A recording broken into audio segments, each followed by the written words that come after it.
दोस्तों, आज मैं आपके सामने अखंड भारत राष्ट्र निर्माण संगठन की ओर से 7वीं बार संबोधन के लिए उपस्थित हूँ। सर्वप्रथम मैं भारत माता को नमन करता हूँ, वंदे मातरम।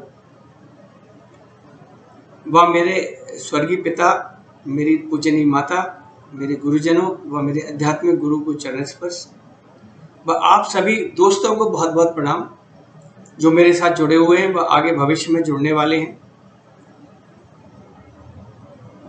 आज का विषय जिस पर हम पूर्व में चर्चा कर रहे थे, राष्ट्रीय चरित्र का निर्माण व नागरिकों के चरित्र का निर्माण, हम उसी पर चर्चा करेंगे। क्योंकि पिछले कुछ हफ्तों की जो घटनाएं हुई हैं, अगर हम उन घटनाओं की मूल में जाएंगे,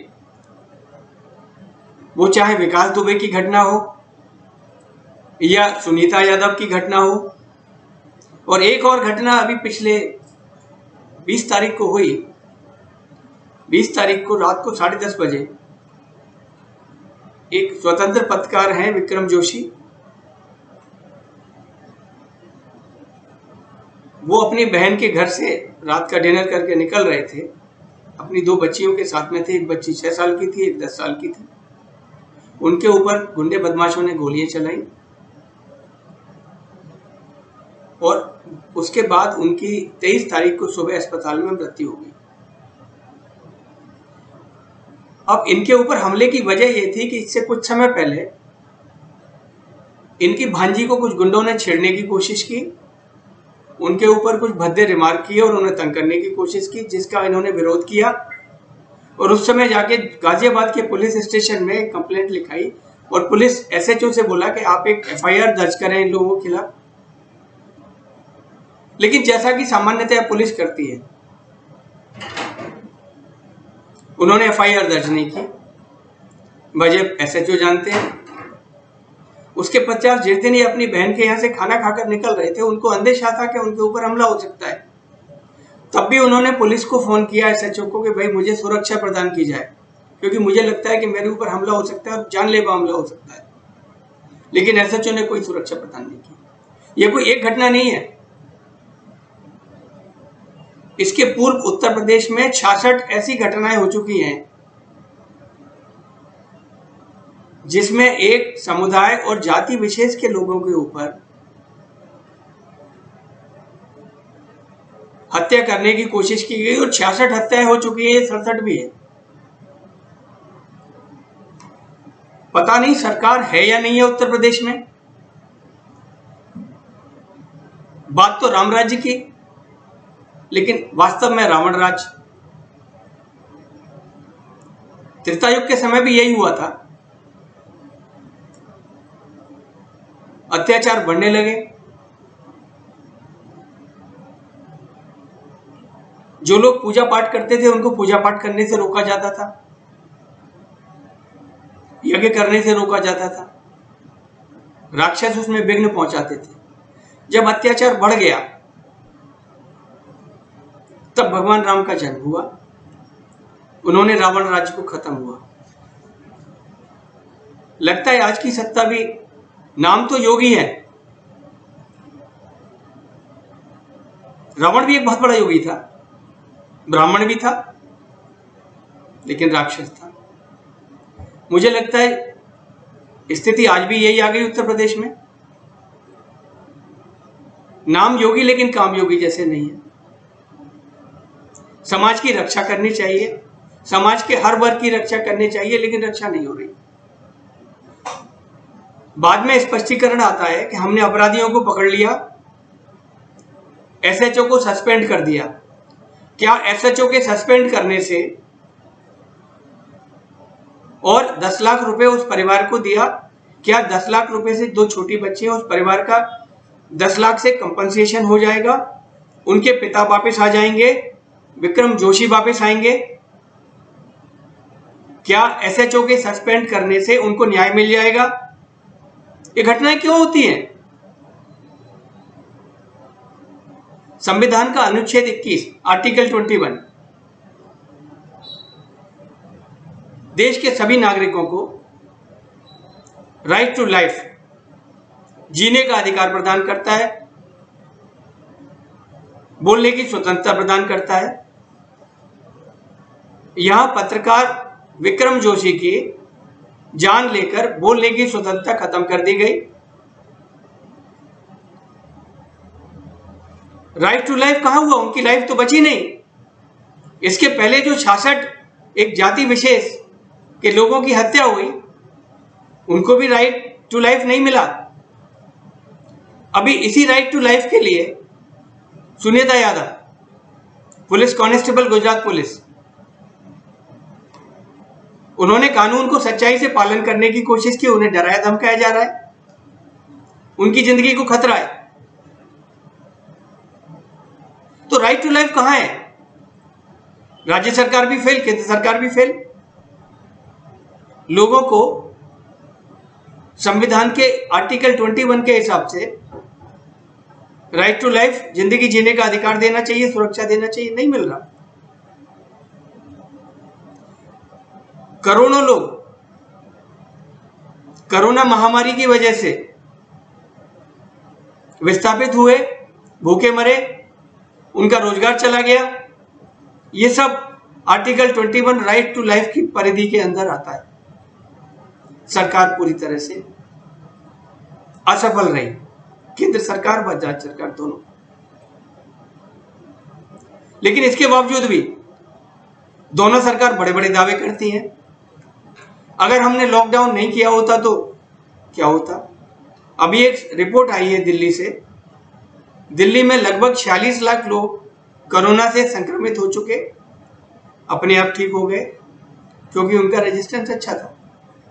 आज की स्थिति में बिहार, उत्तर प्रदेश जैसे राज्यों में चूंकि वहां टेस्टिंग नहीं हो रही, इसलिए पता नहीं लग रहा कि कितने मरीज हैं, लेकिन करोड़ों की तादाद में मरीज वहां ऑलरेडी हो चुके हैं। चूंकि ना उनकी टेस्टिंग हो रही, बहुत से लोग अपने आप ठीक हो रहे हैं, ना कोई इलाज हो रहा। जो मर रहे हैं, लाशों की कोई गिनती नहीं हो रही। सबकी वजह एक ही है कि राष्ट्र नेताओं के और राष्ट्रीय चरित्र का हनन, संविधान की मर्यादाओं का पालन ना करना। संविधान ने समानता का अधिकार दिया है, राइट टू लाइफ का अधिकार दिया है। सभी देशवासियों को एक समान माना जाए, सभी धर्मों को एक समान माना जाए, लेकिन नहीं। वोट प्राप्ति के लिए समाज को लड़ाया जा रहा है। आज देश की स्थिति क्या है? एक्चुअली हमारी अर्थव्यवस्था दिवालिया हो चुकी है, स्वास्थ्य सुविधाएं पर्याप्त नहीं है। कोरोना में कोविड-19 की वजह से लोगों के मृत्यु होने का एक ही मतलब निकलता है, मृत्यु दर ज्यादा क्यों है? कि हमारी सरकार व हमारा स्वास्थ्य सिस्टम लोगों को समय पर स्वास्थ्य सुविधाएं देने में नाकामयाब। मुझे व्यक्तिगत तौर पे मैं व्यथित हूं। मेरे भाई, मेरे मामा के पुत्र प्रेम प्रकाश गौतम मध्य प्रदेश पुलिस में डिप्टी सुपरिटेंडेंट के पद पर कार्यरत थे।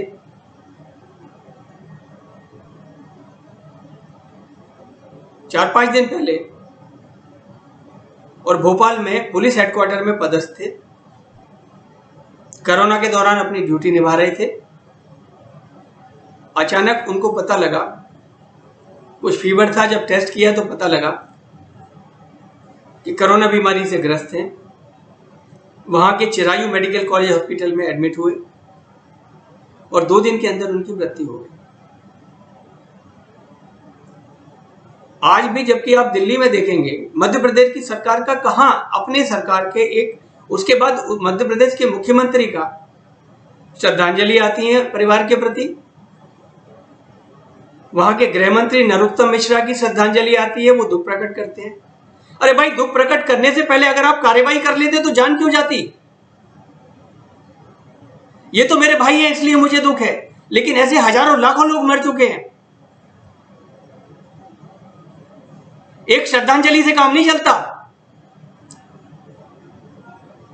विक्रम जोशी को 10 लाख दिए, उससे भी काम नहीं चलता। उस परिवार का क्या होगा? आपकी सरकार की जिम्मेदारी है आर्टिकल 21 के अंदर, आर्टिकल 21 कॉन्स्टिट्यूशन ऑफ इंडिया, कि आप राइट टू लाइफ देंगे सबको, लेकिन आप राइट टू लाइफ देने में पूरी तरह से फेल, पूरी तरह से असफल।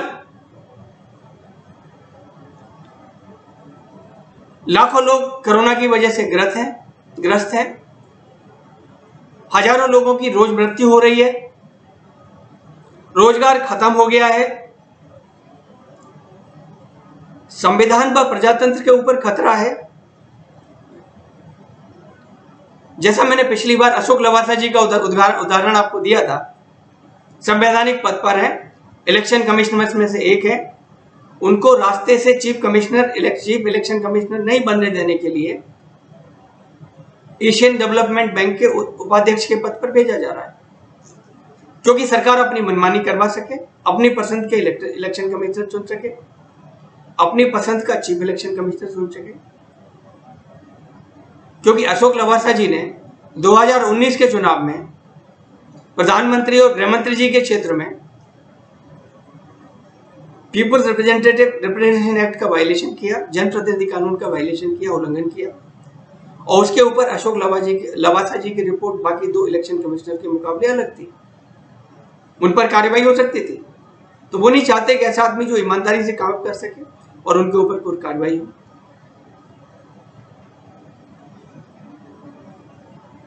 सीबीआई सरकार के हाथ की कठपुतली है, ईडी सरकार के हाथ की कठपुतली है, इनकम टैक्स सरकार के हाथ की कठपुतली है। सरकार गिनाने के लिए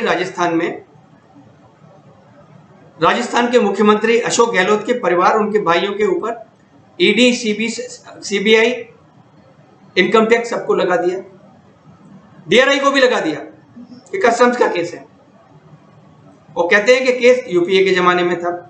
अरे अब जमाने में था तो आप 6 साल से सो रहे थे क्या? आप 6 साल से सत्ता में हैं, आपने अशोक गहलोत के भाई के प्रति 6 साल से कोई कार्रवाई क्यों नहीं की? 6 साल के बाद अगर मान लो कोई केस 6 साल पुराना है, तो 6 साल के बाद उनके घर कौन सा दस्तावेज मिल जाएगा या कौन सा पैसा मिल जाएगा, कौन सा केस को अप्रूव कर सकते हैं? मतलब खाली एक है, एक प्रजातांत्रिक ढंग से चुनी हुई सरकार को गिराना। सत्ता को किसी भी तरीके से, आपको जनता ने वोट नहीं दिया, आप जनता के वोट का अपमान करते हुए एमएलए को खरीदते हैं, सरकार को तोड़फोड़ करते हैं और किसी भी तरीके से सरकार को गिराते हैं। वोट आप जात के नाम पर लेते हैं, धर्म के नाम पर लेते हैं, संप्रदाय के नाम पर लेते हैं, क्षेत्रीयता के नाम पर लेते हैं।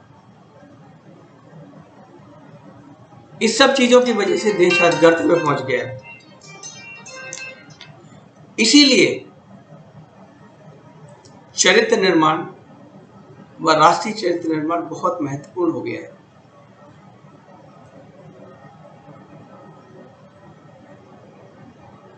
बोलने का संयम नहीं है ज्यादातर राजनेता, खासतौर से प्रधानमंत्री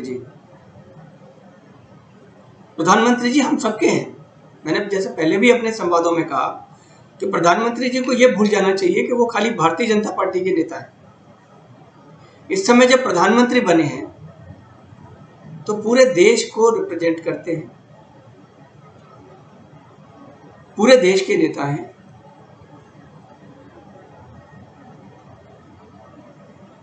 और जनता उनके अंदर ईश्वर का स्वरूप देखती है, लेकिन वो उसको बनने को तैयार नहीं है। उनके अंदर अभी भी भारतीय जनता पार्टी का कार्यकर्ता जिंदा है। वो खाली भारतीय जनता पार्टी को ही देखता है, खाली उसके विकास को देखता है, देश का विकास नहीं देखता। उन्हें अपना चश्मा बदलना पड़ेगा, संकीर्ण मानसिकता से ऊपर उठना पड़ेगा, और ये सत्ता गिराने का खेल बिल्कुल तुरंत बंद करना पड़ेगा। अगर बंद नहीं किया और संविधान, तो इसका जवाब बहुत जल्दी मिल जाएगा। हमारे देश की जनता समझदार भी है, सेंसिटिव भी है, वो समय पर निर्णय लेना जानती है। ऐसा नहीं, ये घटनाओं की एक पूरी सीरीज है, और हर एक के पीछे अगर आप देखेंगे तो चरित्र की गिरावट है। सत्ता की लोलुपता है, अपनी सत्ता को सारे राज्यों में बढ़ाने का मंसूबा है।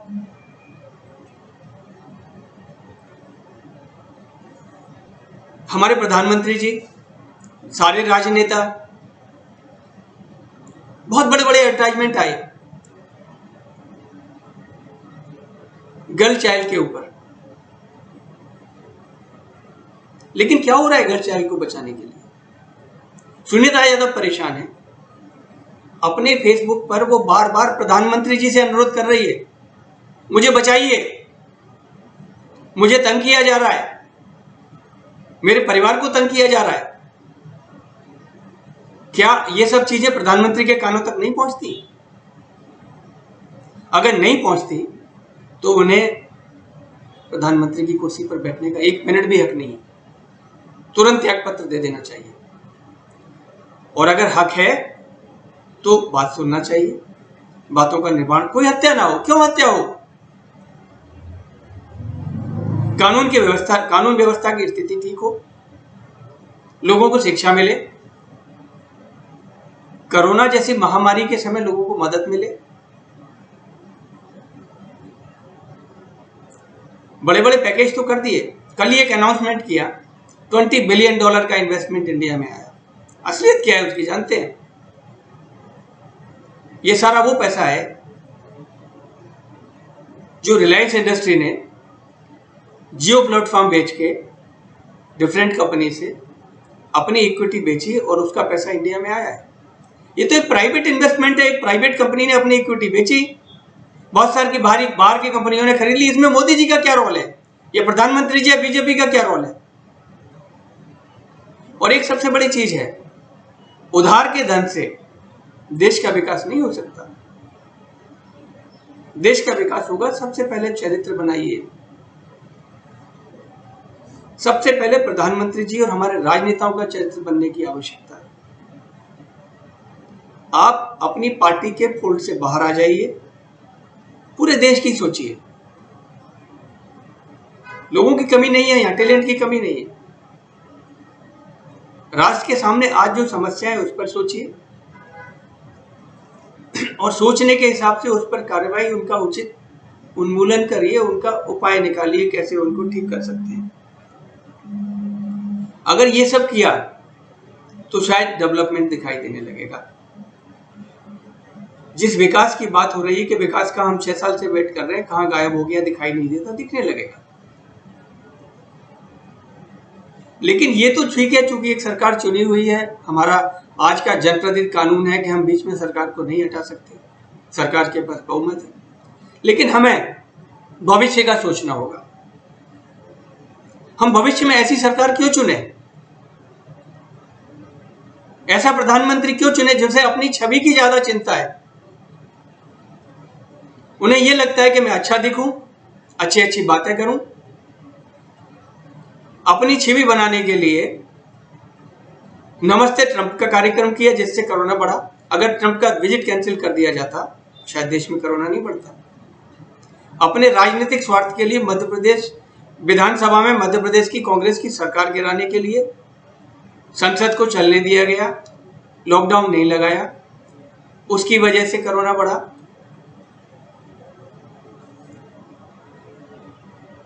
अप्रवासी मजदूरों को अगर समय पे घर भेज दिया जाता शायद कोरोना नहीं बढ़ता। हम 50,000 1 लाख की केस की लिमिट के अंदर पूरे देश में कोरोना को काबू पा लेते। हम ऑलरेडी 12 लाख क्रॉस कर चुके हैं। आज अगले 4-5 दिन में, मतलब अब 46,000 आया है तो लगभग 2 दिन में हम 1 लाख करेंगे, तो मान के चलिए कि अगले 5 दिन में हम 20 लाख की पहुंच जाएंगे। और यही अगर तादाद चलती रही और बढ़ी तो 1 महीने के अंदर लगभग 50 लाख के आसपास हम होंगे। मृत्यु दर भी उसी हिसाब से होगी। तो आर्टिकल 21 कहां गया? जीने का अधिकार कहां गया? खाली एक ही वजह से कि उन्हें अपनी व्यक्तिगत छवि की ज्यादा चिंता है। अपनी व्यक्तिगत छवि बनाने के लिए चीन के मुद्दे पर बोल दिया कि ना यहां कोई आया, ना किसी ने 1 इंच जमीन ली। चीन ने उनके वक्तव्य को हाईलाइट करके दिखाया कि चीन के भारत के प्रधानमंत्री खुद कहते हैं कि ना हम कोई गए, ना हमने 1 भी इंच जमीन ली उनकी। अपनी छवि की ज्यादा चिंता है। छवि छोड़िए, देश की चिंता कीजिए। लेकिन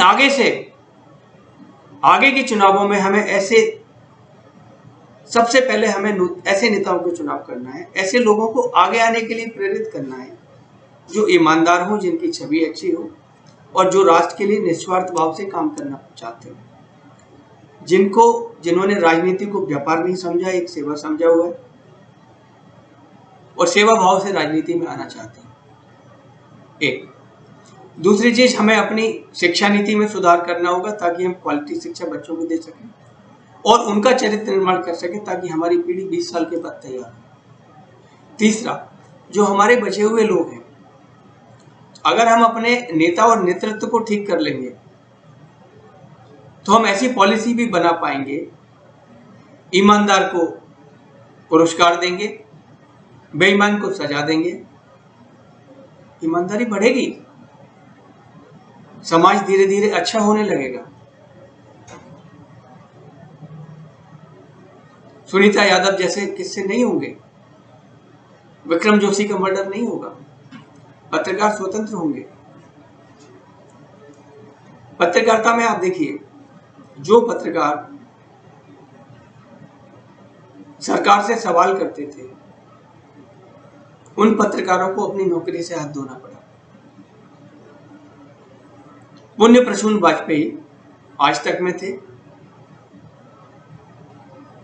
उन्होंने कुछ चुभते हुए सवाल सत्ता से पूछे, वहां से उनको हटा दिया गया या ऐसी परिस्थितियां उत्पन्न की गई जिसकी वजह से उन्होंने आज तक छोड़ दिया।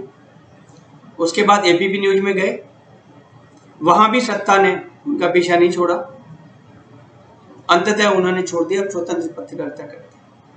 आज भी सच को उजागर करने के लिए रोज आते हैं और रोज कुछ ना कुछ सच उजागर करते हैं।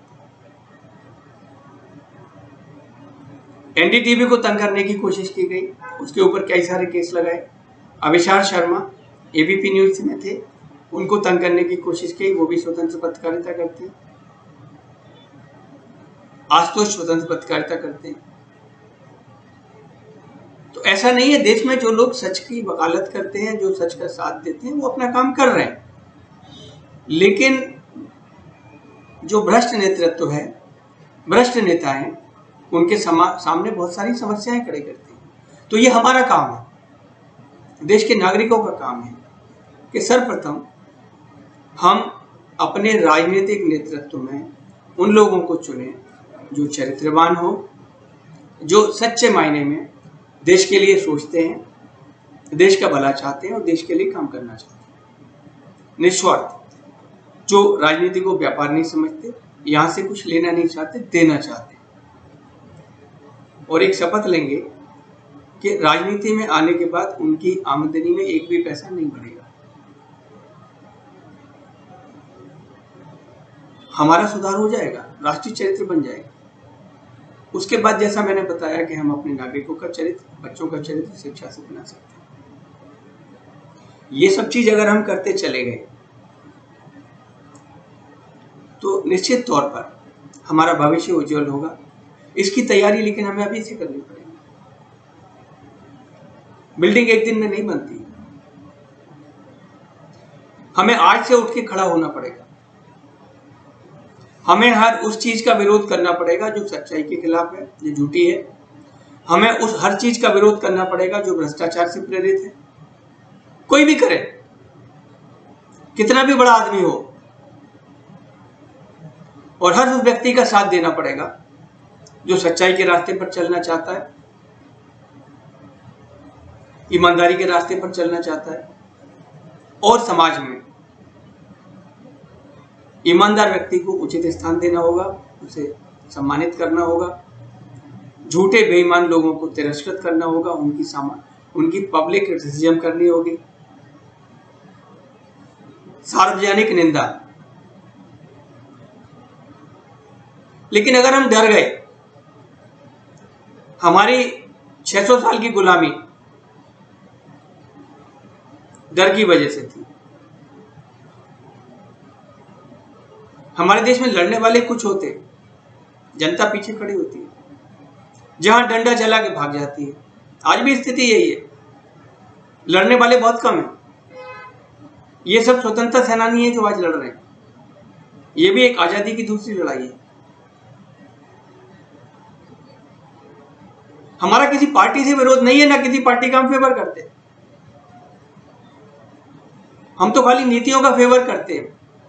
हमारा समर्थन सच्चाई ईमानदारी के लिए है। हम ईमानदारी सच्चाई के लिए खड़े हैं। ईमानदार सच्चे लोगों की एक फौज इस देश में तैयार करना चाहते हैं, जो हमारे देश में भविष्य में सत्ता संभाले और देश को विकास के रास्ते पर ले जाए। हम कर सकते हैं। हमें इन्वेस्ट करने की जरूरत है। हम किस में करें? हम इन्वेस्ट करें शिक्षा में, इन्वेस्ट करें स्वास्थ्य में। हम उन लोगों को जो हमारा इंटेलिजेंट वर्क यहां से पढ़ने के बाद अमेरिका और यूरोप चला जाता है, उसको रोकें, उसको अच्छे संसाधन व सुविधा दें, ताकि वो हमारे देश के विकास के लिए काम करेगा। देश में युवाओं को अनुसंधान की तरफ प्रेरित करें, कृषि का उत्पादन बढ़ाएं, भूमि का सुधार करें, कृषक को आज जो फ्री वाली एक इकोनॉमी है ना, कि उनको कृषक को इनके लोन माफ कर दिए जाए, किसी को फ्री खाना दे दो, किसी को फ्री अनाज दे दो, ये सब बेकार की बात है। हम भीख क्यों बांट रहे हैं? हम उसको इतना समर्थ क्यों नहीं बना देते? कृषि को हम इतना समर्थ क्यों नहीं बना देते कि कृषि से इतना संसाधन बने कि कृषि लेना, कृषि टैक्स देना शुरू कर दे। और समर्थ है, अगर हम अपना उत्पादन 4 गुना बढ़ा लेते हैं तो हम कृषि से 20 लाख करोड़ रुपए का टैक्स ले सकते हैं, और हर कृषक की कम से कम इनकम 5 लाख रुपए सालाना होगी। ये सब संभव है, लेकिन इसके लिए ईमानदार नेतृत्व की आवश्यकता है। हमारा जो टैलेंट बाहर जा रहा है उसको देश में रोकने की आवश्यकता है। हमारी शिक्षा नीति में सुधार की आवश्यकता है। हमें अनुसंधान करने की आवश्यकता है। हमारा इन्वेस्टमेंट अनुसंधान में हो। हम जितना पैसा लोगों से, हमारी जो सत्ता आज की है वो वोट लेने के लिए फ्री में चीजें बांटती है, अगर ये पैसा हम अपने अनुसंधान में लगाएं, कृषि के विकास में लगाएं, एक बार, दूसरे साल से पैसा देने की जरूरत नहीं पड़ेगी। हमारा कृषक इतना मजबूत होगा, इतना समृद्ध होगा, इतना संपन्न होगा और इतना समर्थ होगा कि वो सरकार को टैक्स देगा, देश चलेगा उससे। लेकिन उस टैक्स का दुरुपयोग ना हो, आज हो रहा है। मैं नाम नहीं लेना चाहता, हमारे देश का कोई भी व्यक्ति कुछ भी इनकम कर रहा हो, आपकी इनकम का लगभग 25 से 30% हिस्सा 1 या 2 घरानों के पास पहुंचता है। वो कारोबार के हर क्षेत्र में सत्ता पक्ष के चहेते हैं। रेलवे का प्राइवेटाइजेशन हो रहा है अभी, आप देख लीजिएगा कि 2 या 3 बड़े बड़े राजनीतिक घराने, सारी रेलें उनके पास चली जाएंगी, और सब गुजरात से। क्या टैलेंट खाली गुजरात में ही रह गया है? क्या बिजनेस गुजरात वाले जानते हैं? राजस्थान जिसने कि कभी बिजनेस को लीड किया, मारवाड़ी कम्युनिटी जो राजस्थान और बंगाल में है, कलकत्ता में है, जो पूरे देश में करते हैं, क्या उनके पास टैलेंट खत्म हो गया या टैलेंट सारा गुजरात में सिमट के रह गया? सोचिए आप, गुजरात क्यों? कोई और राज्य क्यों नहीं? हम गुजरात के लिए मना नहीं करते कि ना जाए, लेकिन कुछ खास घरानों के पास ही क्यों? राष्ट्र की संपत्ति बेच के सरकार नहीं चलाई जाती। आज मोटो यही है, पब्लिक सेक्टर अंडरटेकिंग बेचे जा रहे हैं। सरकार चलाने के लिए पैसा नहीं है, कंपनी बेच दो। आरबीआई से जो पैसा था 1.5 लाख करोड़ रुपए पहले ही निकाल गया। इसी वजह से उर्जित पटेल, आरबीआई गवर्नर, ने इस्तीफा दिया। रघुराम रंजन ने भी उस समय मना किया कि पैसा मत लीजिए, ये बैंकों की आज जो क्राइसिस है इसमें काम आता, लेकिन पहले ही निकाल लिया।